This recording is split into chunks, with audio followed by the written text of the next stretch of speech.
Donc ce que je viens de dire là, c'est que l'atome de la physique moderne, c'est quelque chose de très différent de l'atome des anciens.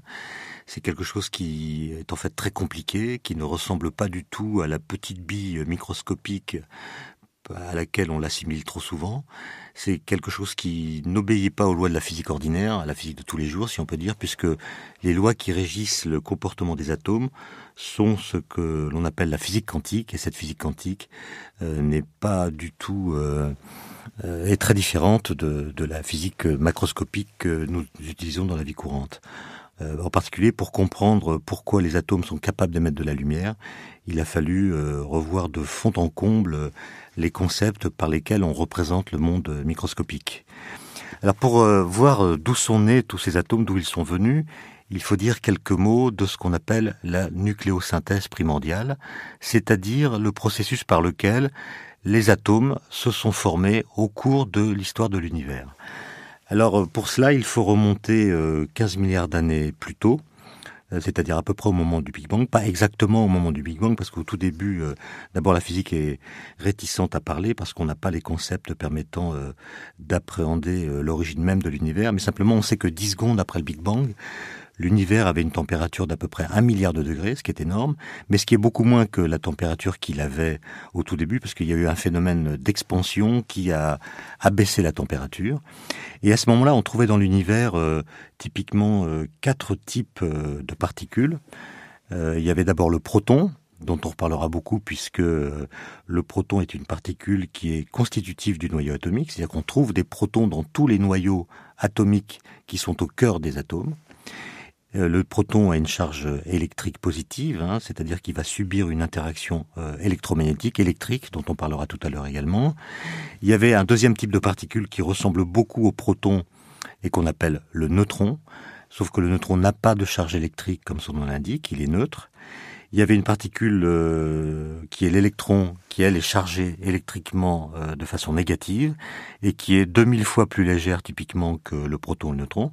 C'est cette particule qui forme le nuage qui tourne, qui orbite autour des noyaux atomiques pour constituer l'atome.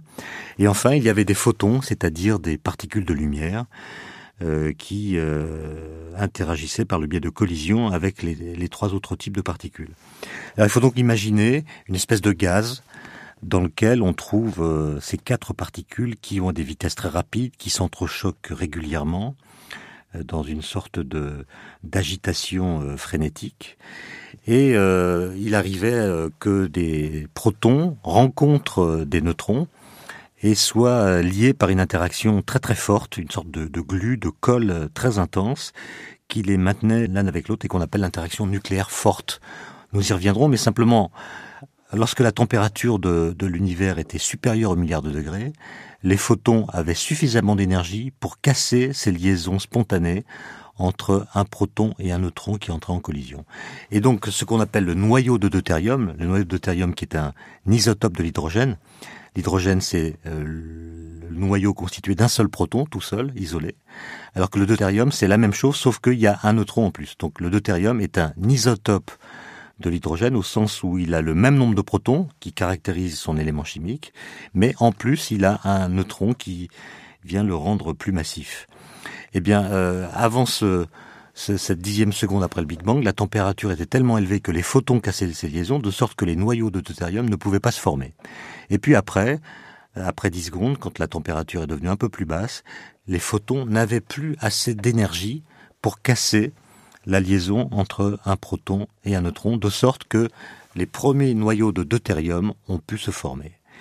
Et donc, ces noyaux étaient extrêmement solidement liés, puisque le proton et le neutron étaient très fortement collés l'un à l'autre. Il n'y avait plus de collision par les photons susceptibles de le casser, donc le deutérium était apparu et il était stable.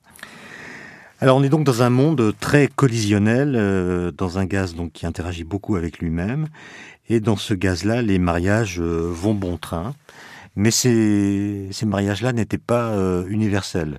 Je veux dire par là que certains protons, par exemple, n'ont pas rencontré d'autres partenaires pour former un édifice stable. C'est-à-dire que ces protons sont restés célibataires et plus tard, ils serviront de noyau à l'hydrogène, qui est l'élément chimique le plus léger puisqu'il ne contient qu'un proton, comme nous l'avons dit.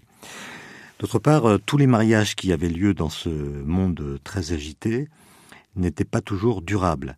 C'est-à-dire que les noyaux qui étaient déjà formés n'acceptaient pas de former un édifice plus lourd avec les protons ou les neutrons qu'ils rencontraient. En tout cas, ils ne formaient pas, dans tous les cas, un édifice qui était stable, c'est-à-dire qu'il pouvait se maintenir indéfiniment dans l'état qu'il avait acquis. Il y avait des passades, voire de simples rencontres sans suite, c'est-à-dire que des noyaux étaient formés qui ne survivaient que pendant une très courte période. Au bout d'un temps très court, ils entamaient un processus de séparation et se désintégraient, donc ils étaient radioactifs. On peut donc dire que, finalement, la radioactivité date du moment où se sont formés les premiers noyaux atomiques instables, c'est-à-dire que très rapidement, ils étaient amenés à se désintégrer en des noyaux plus légers et plus stables. Donc il est faux de prétendre, comme certains le font aujourd'hui encore, que la radioactivité a été inventée par l'homme. Elle est beaucoup plus ancienne que l'homme, elle a 15 milliards d'années, ce qui n'est pas du tout le cas de l'homme, qui est beaucoup plus jeune.